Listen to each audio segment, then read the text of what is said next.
יש פה שלט ששמו לנו החברים שלנו הקוניואים.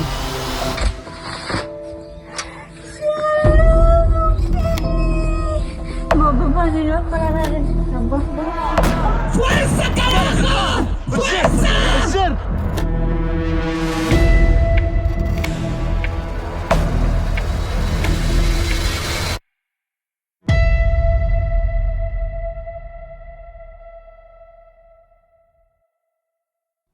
Imagínate que estamos sentadas así. Te puedes imaginar que uno llega tan cerca al alambrado de Gaza. Ves todo, ves a Gaza. Tienes ganas de ir y sacarlos de allá. Es tan cerca, pero tan lejos. Y te paras allá y no puedes hacer nada. Puedes mirar, puedes gritar. Pero los soldados no te van a dejar pasar. Hirsch! It's Dada! ¡Cali!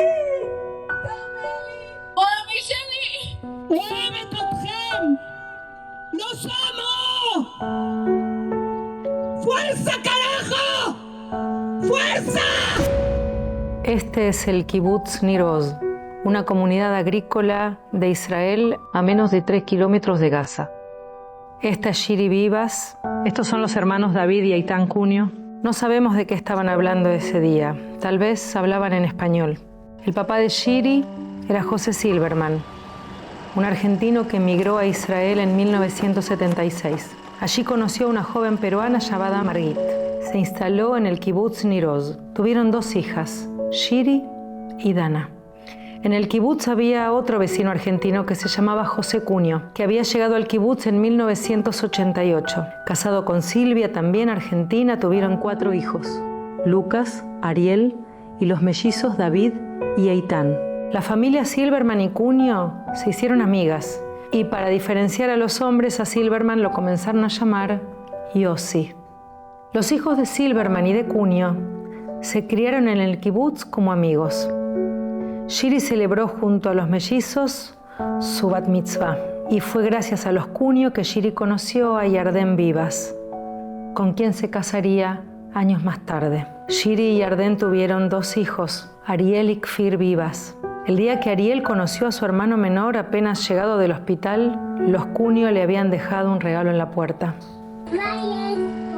יש פה שלט ששמו לנו החברים שלנו הקוניואים.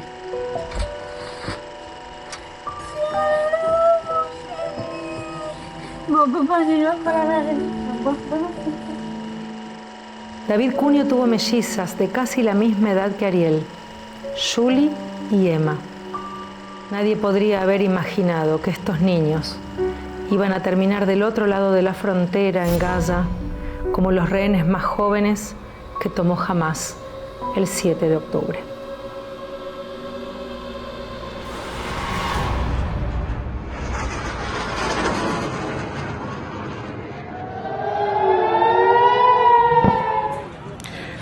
الله أكبر! اطلع! امسك امسك دير بالك القاذف والزر الزر في شباب جوا دير بالكم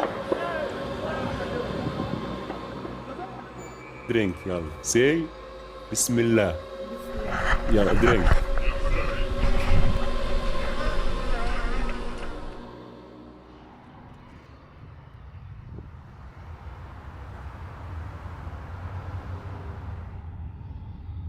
Nosotros no quisimos irnos a uno acá, otro allá. Nosotros quisimos quedarnos juntos, entender la comunidad. Entonces nos dieron acá el lugar. Por ejemplo, ayer me lo encontré a Gadi Moses. Él es mi padrino en el kibutz. Y le dije cuándo viene para acá. Y me dijo, yo estoy en el kibutz. Luis me dice, yo estoy trabajando ya. Y ya tiene 80 y pico de años. Él no es un nene. Él me dice, vamos a construir el kibutz y mucho mejor de lo que estaba antes. Él tiene esa fe, ¿viste?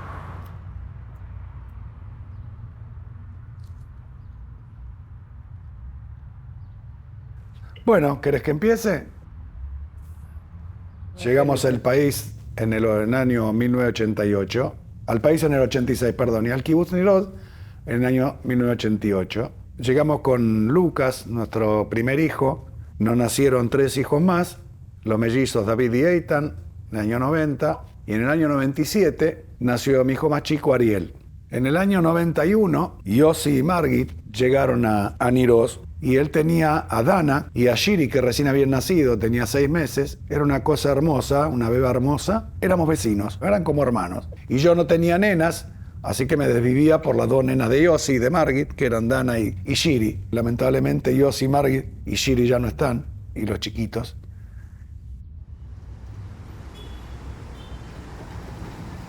Cuando uno va a las comunidades más afectadas por el 7 de octubre, Be'erik, Farasa, Niroz, es importante ver al kibutz como una gran familia, desde criarse juntos en una casa colectiva para niños, hasta trabajar juntos, ir juntos a la escuela. Son comunidades que quedaron muy heridas. En algunos casos, hasta 1/3 de la población fue asesinado el 7 de octubre. El kibutz nace a principios del siglo XX, el primer kibutz es de 1910. En las primeras décadas de la existencia del movimiento sionista, venían muy inspirados por las ideas socialistas. Entonces el kibutz es una fusión entre los ideales del sionismo, de construir un Estado judío, un Estado-nación, sobre la base de ideas socialistas, igualitarias, sin propiedad privada. Y los chicos también se criaban colectivamente como si tuvieran 50, 100 hermanos. El kibutz empieza a cumplir una función muy clave en la defensa. No es casualidad que si miramos hoy un mapa de Israel, vamos a ver que los kibutzim se encuentran de una forma sobreproporcionada en las fronteras, lugares que quedaban expuestos a los países enemigos, también combinado con un profundo optimismo con respecto a la posibilidad de paz en el futuro. Entendían que era posible la reconciliación y la paz con los vecinos. Y también los kibutzim contratan tradicionalmente jornaleros, muchos de ellos provenientes de los territorios palestinos, de Gaza, de Cisjordania. Todo eso se cortó el 7 de octubre. El 7 de octubre impone un proceso de replantearse todo en la sociedad israelí. Muchos señalaron el hecho de que varias de las víctimas eran activistas prominentes relacionados con la paz. Y lo plantearon como una especie de ingenuidad. Personalmente creo que es algo bastante desafortunado de decir, de quienes apostaron por cambiar la realidad viviendo en uno de los territorios más conflictivos. Durante 20, 25 años había épocas que estábamos corriendo a los refugios, pero es como que te acostumbras. Llega un momento que te acostumbras. Nosotros llevábamos coches a los talleres de Gaza a arreglar, la gente iba a la playa en Gaza, había una buena comunicación con la gente de Gaza, entraban muchos a trabajar en Niroz, hasta que Israel sale de Gaza, el gobierno decide sacar al ejército. Empezaron a hacer todo moderno, modernizar, poner todo tipo de sensores, poner cámaras. En ese tema empezaron a ahorrar en soldados. Y ese fue uno de los problemas. No entendemos por qué nos desprotegieron, nos dejaron desprotegidos. Pasó en toda la zona, digamos. La explicación que nos da el ejército en Niroz es que ellos no sabían que en Niroz había tanta cantidad de terroristas y que no había ejército.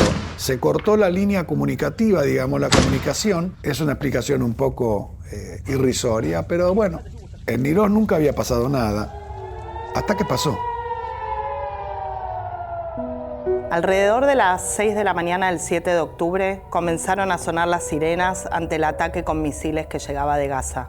Los kibutzim del sur están muy cerca de la frontera con Gaza. Las personas tienen solo segundos para guarecerse en los refugios. Mientras tanto, un grupo de terroristas de Hamás comenzó a infiltrarse por la valla de separación que separa Gaza de Israel. Otros se infiltraron por aire, con parapentes. También hubo terroristas que se infiltraron por mar. La ruta 232 recorre la valla fronteriza entre Israel y Gaza. Hamás tomó esa ruta que les permitió controlar toda la zona. Empezaron a asesinar a todos los que circulaban por la carretera.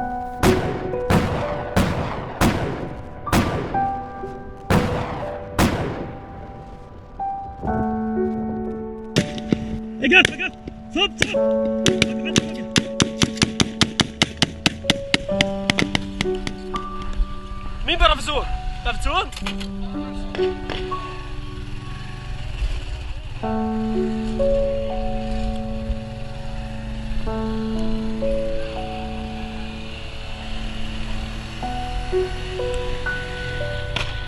ايش بتستنوا؟ Luego de tomar control de la zona, comenzaron a ingresar a los kibutzim.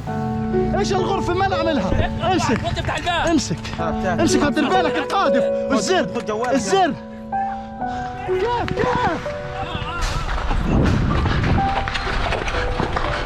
Allí comenzaron una matanza brutal.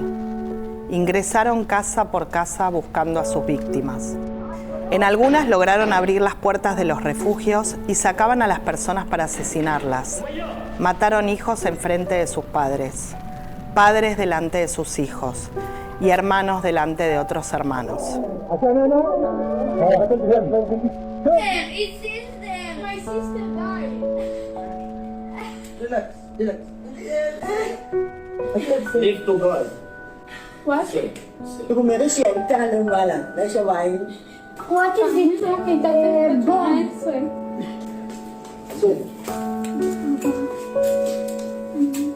Cuando no lograban romper las puertas de los refugios, incendiaban las casas. Los habitantes no tenían otra opción que salir. Algunos eran tomados enseguida por los terroristas. Otros murieron quemados dentro de sus hogares. Los terroristas comenzaron a transmitir todo por redes sociales, desde sus celulares o desde los propios celulares de las víctimas. La masacre se transmitía en vivo por todo el mundo. Del secuestro de Shiri me enteré en ese momento, por ese video que filmaron los propios terroristas.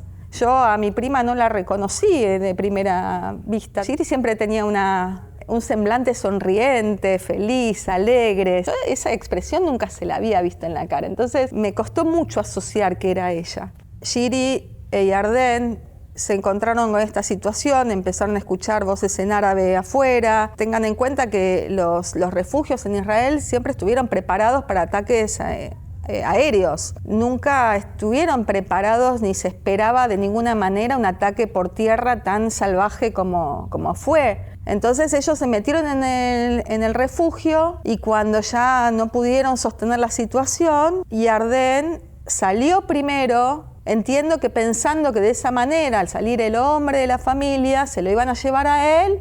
Creo que no se le pasó jamás por la cabeza que iban a tocar a su mujer con sus 2 bebés. A Shiri y los nenes se los llevaron un grupo de terroristas diferente al que se llevó a Yarden. De los padres de Shiri vivas no había novedades, no se había visto ningún video, pero tampoco se encontraban sus cadáveres.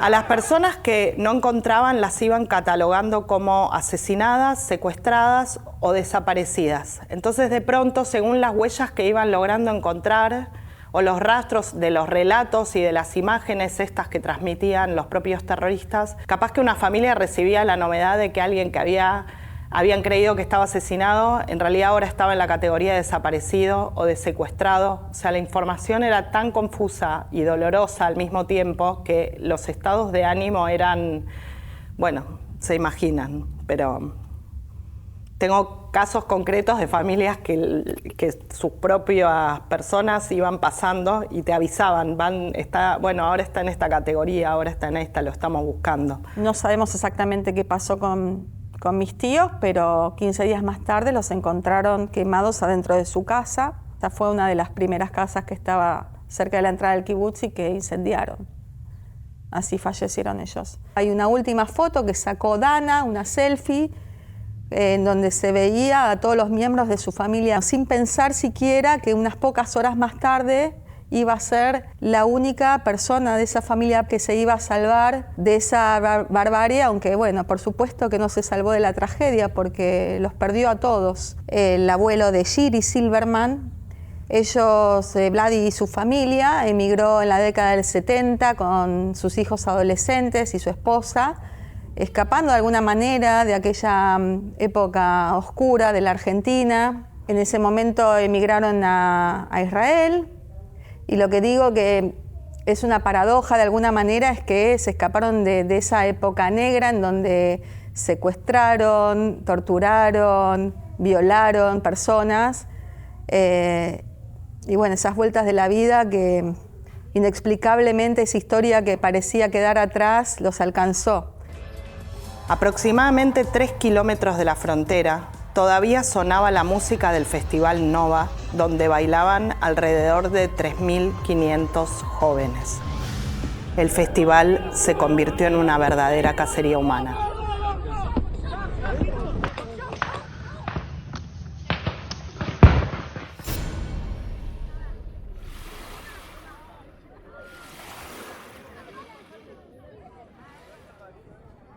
Trabajo de manager del buffet del hotel. Bueno, esta es mi tercera vez viviendo en Israel. La verdad, yo vine cuando era muy chica, tenía 8 años. Después me volví, nos volvimos a Argentina con mis papás. Y hace 3 años volví a Israel. A los 5 meses de que empezó la guerra me volví a Argentina unos meses, estuve 5 o 6 meses. Y me terminé volviendo para Eilat. Porque, bueno, nada, la verdad que también es un poco angustiante la situación en otros lugares del mundo, ¿no? Como que me sentí muy agobiada de explicar todo el tiempo hablar del mismo tema. Me terminé volviendo a Israel, a un lugar un poco más tranquilo. Alquilé una casa con un refugio donde duermo. Me sentí que este era el lugar seguro para volver. El 7 de octubre yo estaba viviendo en Tel Aviv. Mi ex compañero con quien viajamos me llama por teléfono hace las 9 de la noche y me dice: tengo 2 entradas. Yo estaba chocha. Cuando íbamos en el auto y veo que estamos al lado de Gaza, todavía le comento, qué loco, le digo, venir a una fiesta tan cerca de Gaza. Los años que yo estuve acá, la verdad es que nunca pasó nada. Nunca me pasó ver un misil, nunca. Mi primera vez fue el 7 de octubre. Mi compañero estaba bailando a 6:30 de la mañana y me dice: mira en el cielo lo que hay.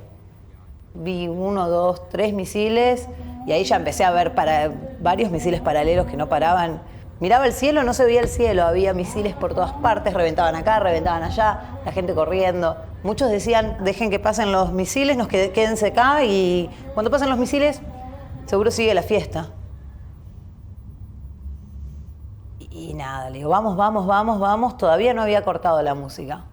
Y ya le empecé a hacer seña de que nos vayamos, y cuando salió de la multitud de gente, ahí pararon la música. Y ahí empezó todo. No sabía qué estaba pasando. Él entró en shock. Me dice: esto es peligroso, esto es peligroso. Corrimos hasta la carpa y empezamos a ir a la salida. Y le pregunto al policía qué hacer. Me dice: no, andá a buscar un campo abierto, área abierta, cuerpo a tierra, manos en la cabeza. A mi compañero le digo: che, yo no quiero morir así. O sea, si cae un misil y si estoy acostada me va a matar igual.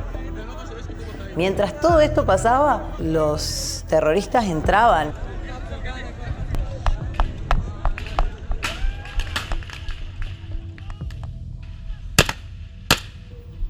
Corrimos 17 minutos, de un lado para el otro, buscando el auto. Yo en un momento ya me resigné, lo veía a mi compañero desesperado, buscando. Y nada, me sentí muy culpable de decidir por su vida. Porque yo estaba decidiendo que nos escapábamos. Yo estaba decidiendo que nos íbamos. La policía nos dijo hacer otra cosa, ¿no? Cuando vamos saliendo en el auto, hay una cola de autos. De hecho, había una chica que iba caminando y le digo: vení, flaca, subite al auto. Le digo: subite con nosotros. Me dice: no, mis amigos están acá. Le digo: te llevo hasta donde estén tus amigos, pero subite, por favor. No se subió. Después la vi en las noticias, ¿no? Nosotros teníamos que salir a la izquierda, que implicaba ir a Tel Aviv, que es para el norte, ¿no? Y ahí es donde estaba, la policía ya había bloqueado la carretera, ¿no? Esa carretera ya está, ya los terroristas habían entrado. Hicimos 1 kilómetro y había otro bloqueo.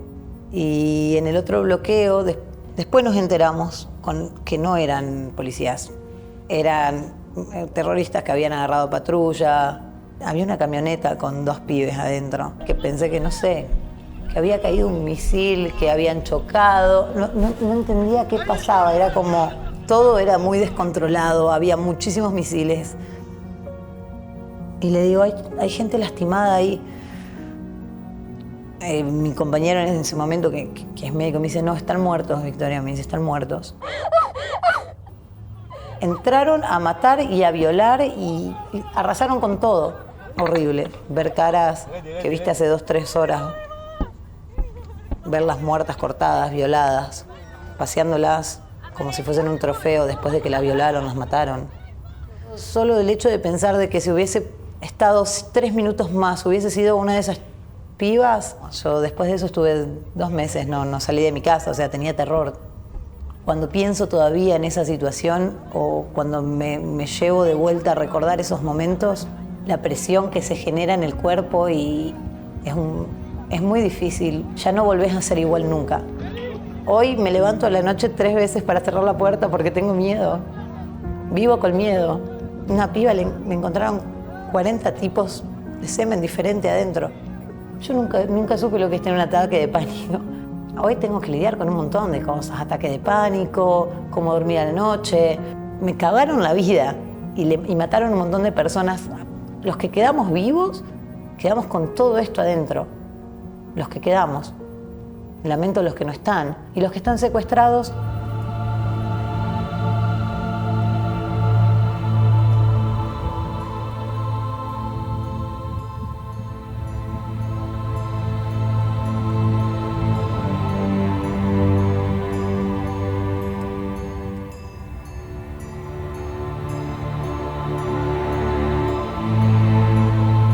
יש פה מישהו? יש בפנים? אוי ואבוי. אוי ואבוי. יש פה הרוגים, כולם הרוגים? כל הבמה הרוגים. כל הבר הרוגים. יש פה מישהו עם סימן חיים?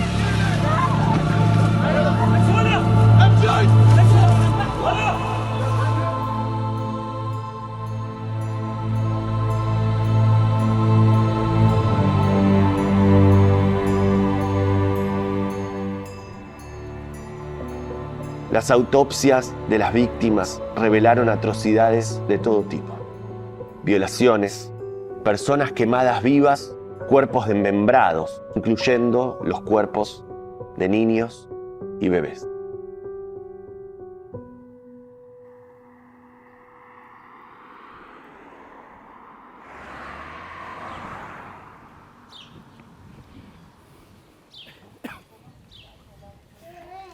Shalom.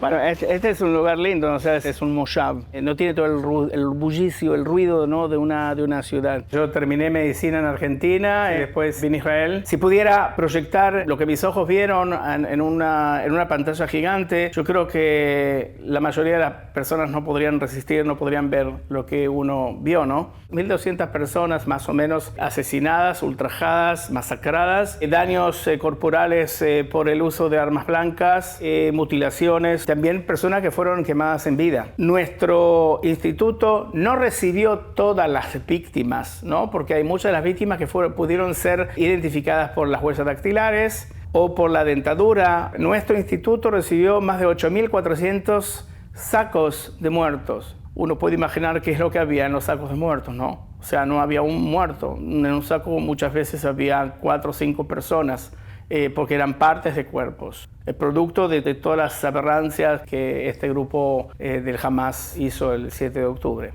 En este tipo de casos, como el 7 de octubre, llegar a poder hacer el trabajo que nosotros tenemos que hacer, que es un trabajo doble, ¿no? Es un trabajo de identificación, es un trabajo de toma de datos para comprobar y para demostrar los crímenes de guerra y saber cuál es la causa de muerte, explicar a las familias. Es algo muy, muy complejo. Las cifras iban aumentando. Antes yo no los llamaba personas a los grupos del Hamas y todo eso, del Hezbollah. Yo decía que eran monstruos. No son monstruos, porque los monstruos no existen.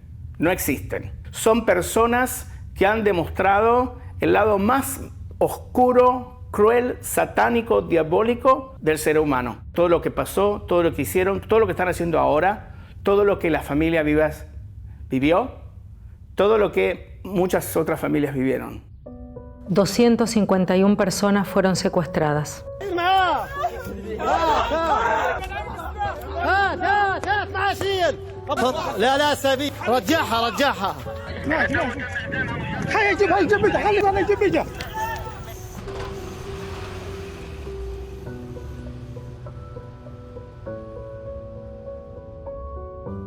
أنتم اليوم على موعد مع النصر العظيم والفتح المبين من على جبهة غزة العزة. Israel is at war. We didn't want this war. It was forced upon us in the most brutal and savage way.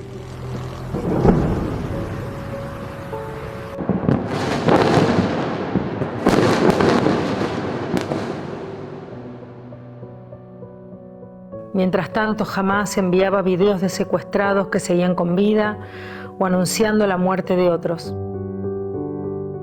Las negociaciones se demoraban. שאתם למעלה עושים הכל כדי שאני אחזור הביתה כמה שיותר מהר. ¿Acaso movidos por la ancestralidad del espíritu hebreo que da precedencia siempre a la liberación de los cautivos, la sociedad civil comenzó a movilizarse multitudinariamente semana a semana? El reclamo era, y sigue siendo, el retorno con vida de todos los secuestrados. Debían hacer una plaza como enclave, como lugar de reunión. Nació así Kikar HaHatufim, o en castellano, la Plaza de los Secuestrados.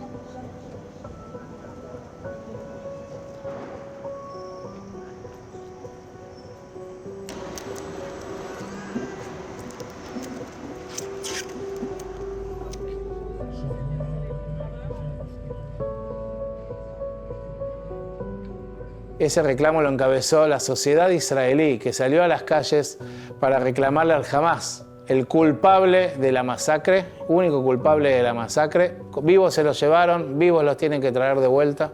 Y luego ese reclamo se extendió también al gobierno israelí, para que no escatime medios y no sea otra la prioridad que devolver con vida a los secuestrados, incluso la liberación de presos palestinos que estaban presos por cometer actos terroristas. Porque acá el objetivo es salvar las vidas.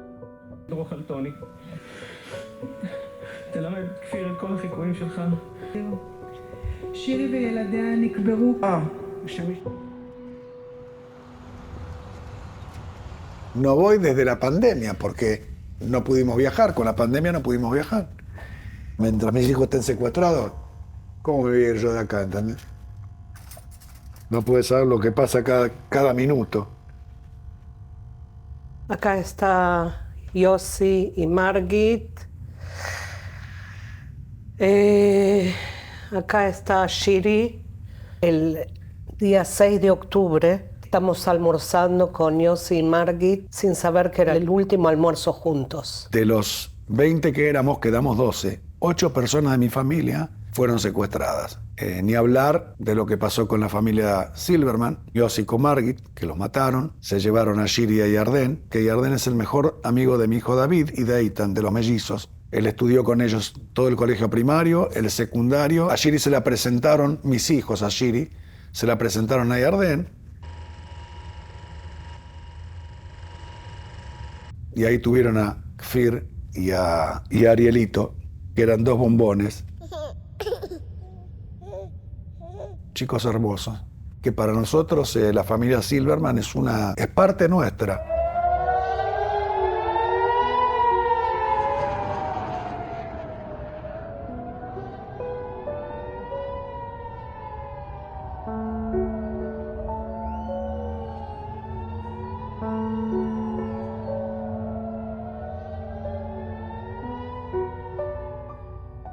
Tenemos el grupo de WhatsApp de todos los chicos.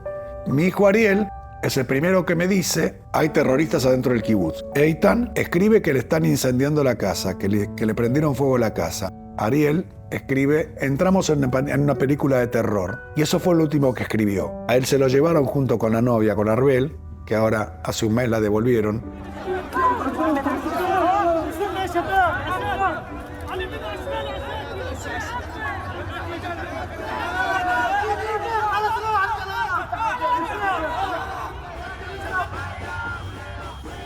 Y Ariel todavía está allá.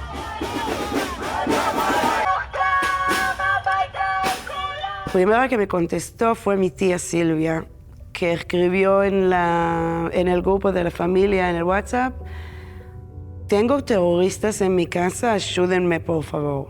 Así empezó esa pesadilla. Sharon, la esposa de David, ya me mandó un mensaje diciéndome que se están quemando vivos. Y podía escuchar a una de las hijas que tenían 3 años, que después la raptaron.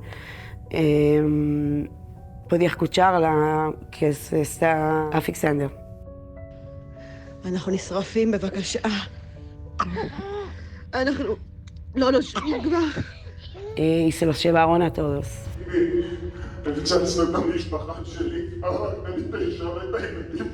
En noviembre, Hamás difundió un video de Yarden Vivas, quien había estado secuestrado separado de su esposa y sus hijos. En el video, Yarden fue obligado a decir que Shiri y sus hijos habían muerto por los bombardeos de Israel. Pero como otras veces Hamás había dado información falsa sobre la muerte de los rehenes, la esperanza seguía viva. Finalmente, el 24 de noviembre de 2023 se produjo el primer intercambio de secuestrados por presos palestinos. Los primeros liberados fueron mujeres y niños. En total, intercambiaron 105 secuestrados a cambio de 240 presos palestinos. Liberaron a la esposa de David con las 2 mellizas.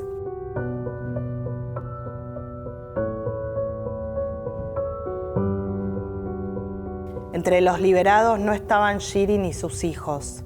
El bebé y el niño de 4 años seguían cautivos con su madre y comenzaron a ser uno de los símbolos de la crueldad de Hamás. ¿Cómo podía mantener secuestrado un bebé? ¿Cómo se puede secuestrar un bebé? Fue agónico. Cuando iban liberando los primeros secuestrados y teníamos la esperanza porque los nombres se los decían a la familia la noche anterior.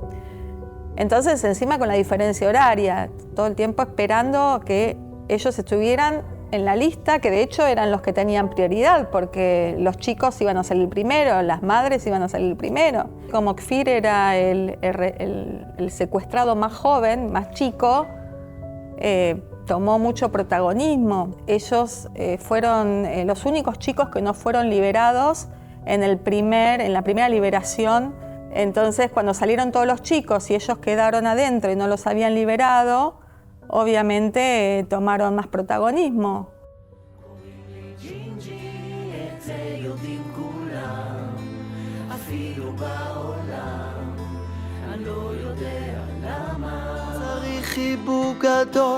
אז אמא כאן איתי, מטפס עליה, רוצה על הידיים. היא עוטפת מרגיעה ואומרת שנדע שהלב שלה מלא באהבה. משחקים פה את משחק השקט, אני עושה פרצוף ואמא מסמנת בידיים. בסוד לוחשת לי, אתה אהוב ליבי, שומרת עליכם פה שתדע. קוראים לי ג'ינג'י, נשארתי מאחור, אומרים אני גיבור, אני לא יודע למה. Ramenez la famille Vivas à la maison. Bring back the Bibas family. Ariel and Kafir and all of the hostages now. From Liam friends, bring Bibas family back right now. Bring back the Bibas family. Liberen a la familia Vivas.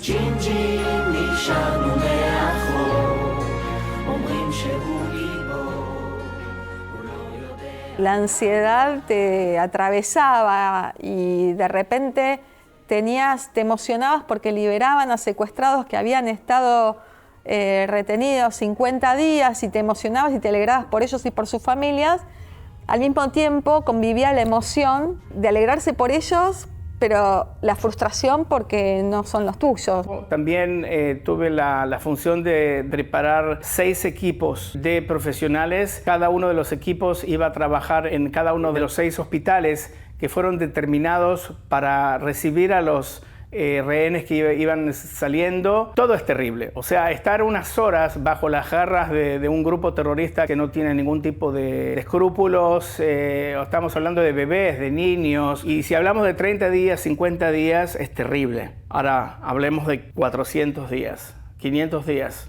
Que ellos que han estado y que aún están 59 personas secuestradas en la franja de Gaza, privados de su libertad en una forma infrahumana. Profesionalmente trabajando, obviamente, pero en tu corazón estás choqueado, hablando con una mujer de 60 años, de 70 años, o con una nena chiquita y preguntándole qué pasó, qué le pasó a ella, cómo la trataron, qué hicieron, qué no hicieron, revisarla, fue terrible. Pero también de los 400 días, revisar a personas que han sido devueltos, digamos, una forma holocausta, si me permiten esa comparación. Personas que únicamente ha visto en fotos de lo que fue el holocausto, ¿sí? Personas de piel y hueso. Hoy por hoy, ¿cómo se puede permitir una cosa así, ¿no? O sea, ¿cómo se puede permitir todo lo aberrante que ha pasado el 7 de octubre? De los 400 habitantes de Niroz, 100 fueron asesinados o secuestrados. A metro de la casa de los Vivas se llevaron a los hermanos Yair y Eitan Horn.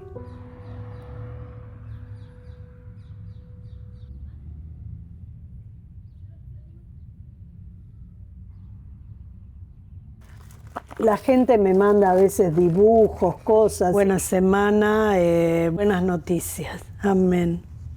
Shabbat Shalom, buen sábado y buenas noticias. Esperamos y deseamos que vuelvan rápido Yair y Eitan a casa. Nuestro corazón está con ustedes y los nombres de la gente que lo mandó la familia. En el 77 vine a vivir acá a Israel con el papá de mis hijos. Vivimos acá 2 años. Yair nació acá y después volvimos a la Argentina. Y después cada uno fue llegando nuevamente acá. Y a mi abuelo que me hizo de Atlanta desde que nací. Y se lo dedico. Pero ni empezó la pelota a correr, ya está llorando. No importa, ¿qué me importa? Es un sentimiento. Y mi hermano que no está acá en el país, aguanta muerte. Se fue a vivir a Niroz porque hay un amigo de él que vive ahí, que le dijo, vení a vivir acá. El sueño de ellos desde chicos, que es un amigo de Argentina de él, el sueño de ellos desde chicos era tener un pub. El día miércoles de la semana esa negra me dijo que se iba a la casa de Yair. Crié 3 hijos muy unidos, están siempre juntos. Me fijé en el celular de Yair, estuve escribiéndome con él, preguntándole, ¿están en el refugio? Me contestó que sí. Y bueno, y después de ahí no sabíamos qué estaba pasando, no teníamos noticias de ellos y no supimos nada hasta entre las 3 y 5 de la tarde. Llegó el ejército al kibutz y ahí nos contaron que la casa está en pie, pero Yair y Eitan no están. Al oficial del ejército que está en contacto conmigo, yo todo el tiempo le decía, sabé que los tenés que traer enseguida de vuelta. Y bueno, lamentablemente está pasando mucho tiempo y tengo que seguir esperando. En otro kibutz de la zona, el kibutz Be'eri, asesinaban al 10% de su población. Allí vivía la argentina Jasmine Kaufman junto a su familia.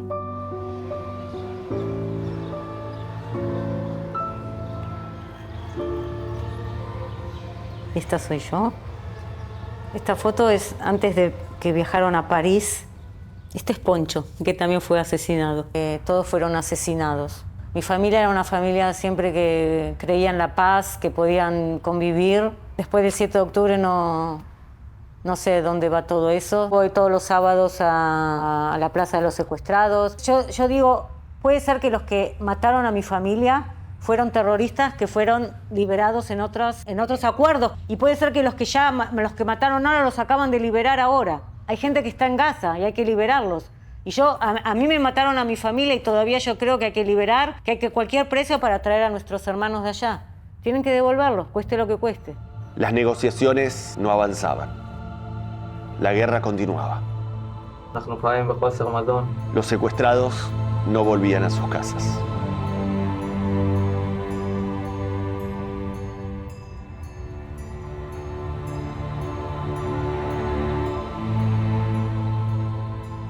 Recién en 2025 se realizó otro intercambio de secuestrados por prisioneros. Jamás distribuyó una lista con los secuestrados que iba a liberar. Esta vez incluían cadáveres de personas que habían muerto en cautiverio o que habían sido llevados, ya asesinados, a Gaza. En ese intercambio salió Yair On, pero su hermano Eitan quedó secuestrado. Los Cunio no estaban en esa lista, Shiri y sus hijos tampoco, pero sí Yarden. Ya se temía lo peor.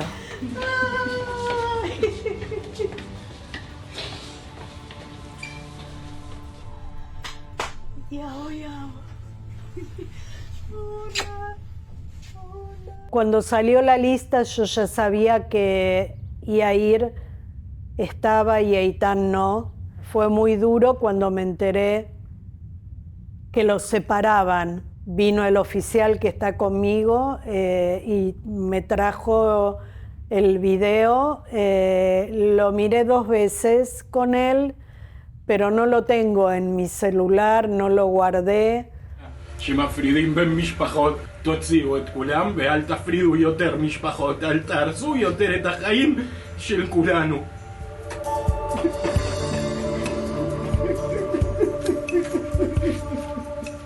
אתה גורם לי כרגע להשאיר את אחי הקטן פה. למות, למות, למות.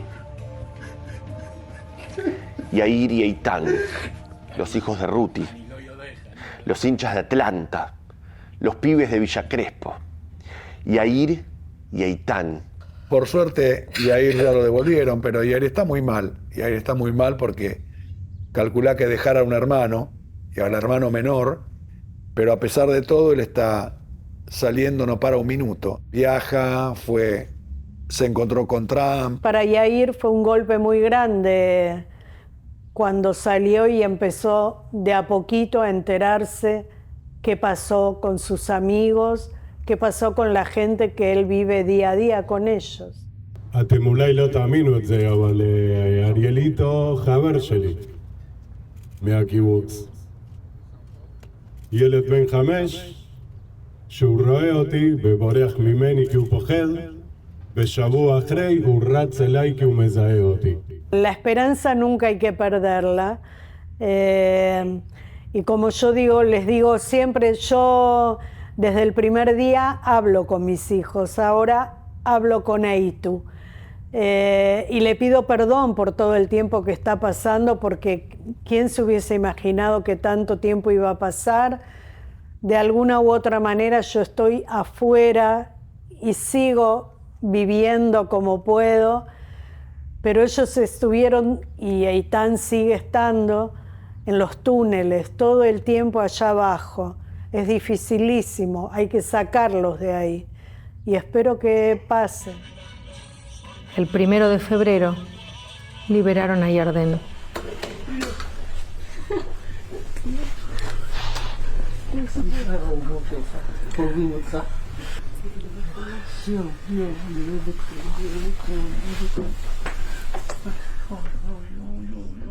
A Yarden nosotros lo vimos cuando llegó, fuimos al hospital a verlo. Por supuesto que mi hijo Eitan lo ve una vez por semana por lo menos.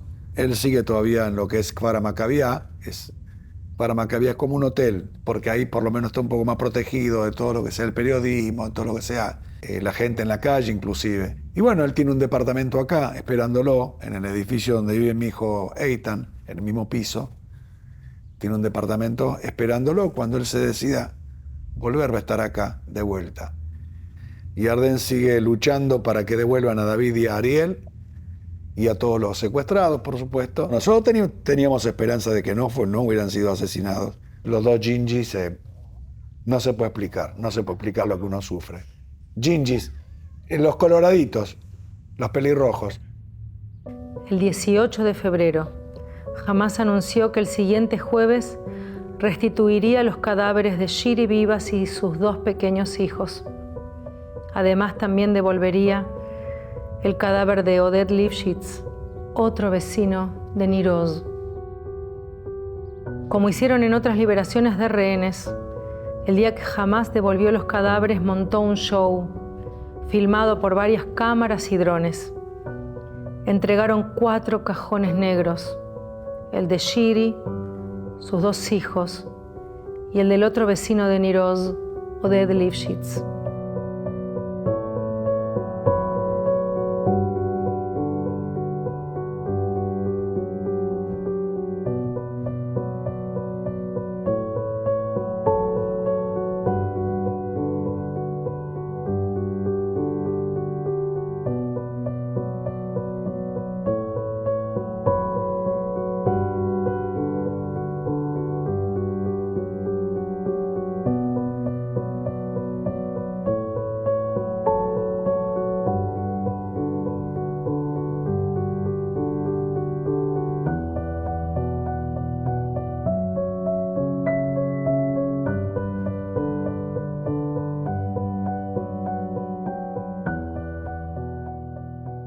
Oded Lifshitz tenía 84 años, había nacido en Haifa, era periodista. Fue secuestrado junto con su esposa.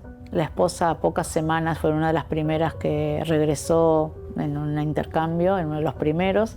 Y Oded no, era un activista social también por los derechos humanos, trabajaba mucho, tenía un jardín de cactus con su esposa que era como muy emblemático en el kibutz, que por supuesto fue destrozado, y hay un grupo de voluntarios que decidieron recuperarlo como símbolo de solidaridad y de esperanza. Él también trabajaba en esta ONG que llevaba a los enfermos desde Gaza hasta Israel para que sean atendidos en hospitales. La esposa de Oded en el entierro dice que le agradece los más de 60 años juntos, y ella está trabajando mucho con la edad y con el dolor para que regresen los secuestrados. El velorio y el entierro de Oded se transformó en un acto público. Acudieron personas de todo el país y también de otros países, y el presidente de Israel, Herzog, estuvo. Y me quedo con una frase que él dijo, que los ideales no son completos, pero es mucho mejor que a no tenerlos.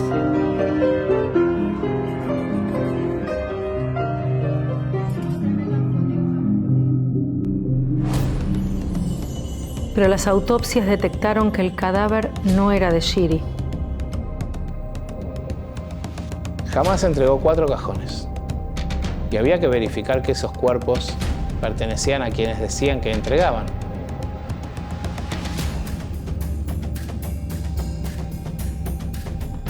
Lo primero que podemos decir que hubo un engaño. No fue Shiri Vivas la que entregaron un cuerpo de otra persona. Bueno, uno puede imaginarse en qué estado de deterioro han sido devueltos, y había cosas que no coincidían con lo que nosotros conocíamos, ¿sí? Por ejemplo, ver la dentadura, a pesar de no ser odontólogo forense, ya estás viendo el estado de la dentadura de aquel cadáver, ya estabas entendiendo de que no era Shiri.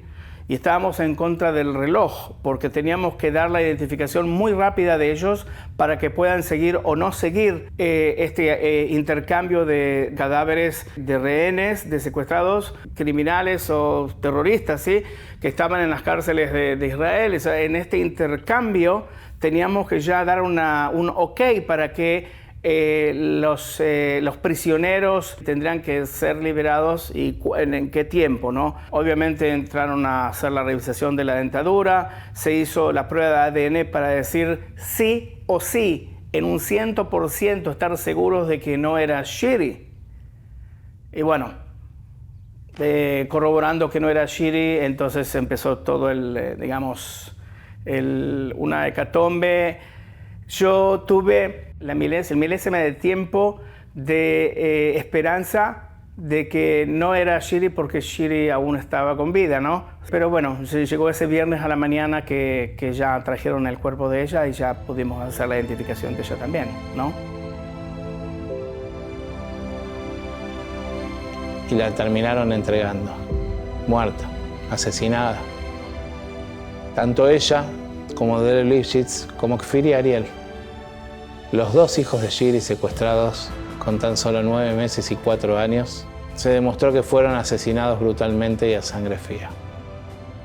No entremos en detalles por varios motivos. Primero, todavía no he hablado con la familia. Yo me siento también con las familias a hablar, a explicarles, etcétera. ¿Qué es lo que encontramos? ¿Cómo lo vimos? ¿Cómo se hizo la identificación en sí? Los daños que hubo. Las familias quieren saber todo. Y por otro lado, bueno, no entrar en detalles por un respeto a los cuerpitos, ¿no? O sea,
y Buenos Aires, por un instante, se tiñó de naranja.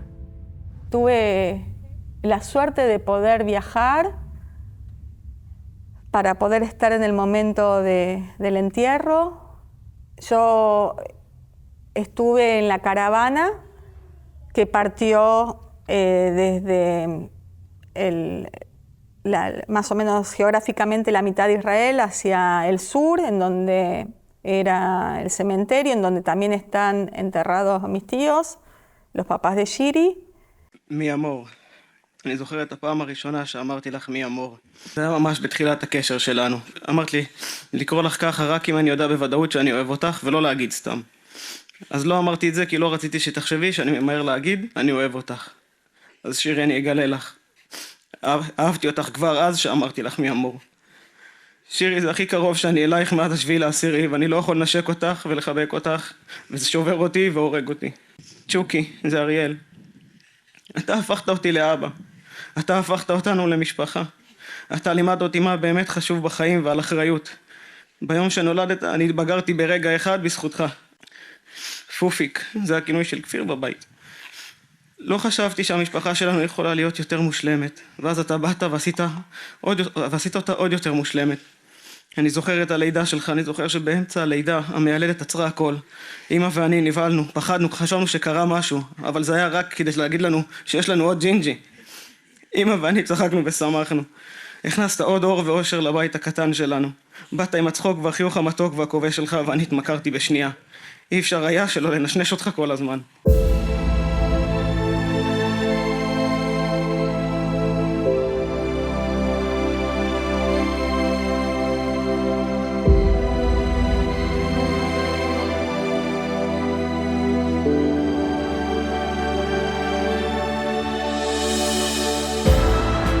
¿Cómo vienen los naranjas al mundo?, me preguntó camino al jardín.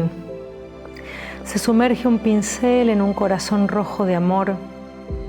Se mezcla con amarillo, el amarillo del amanecer. ¿Y eso es suficiente, papá? Es suficiente, mi amor. Pero siempre sería bueno también agregar una plegaria. ¿Y cómo desaparecen los naranjas del mundo?, me preguntó en el camino de vuelta. Yo hubiera deseado que nunca sepa esto. ¿Cómo, papá? Necesito una respuesta. Amarillo de odio, rojo de sangre y un corazón humano blindado. ¿Y yo también voy a desaparecer algún día? ¿Cómo se te ocurre?, le contesté con temor. Yo también soy naranja. Dios nos libre, eso no volverá a pasar jamás. ¿Estás seguro, papá? Estoy seguro, mi amor. Pero siempre sería bueno también agregar una plegaria.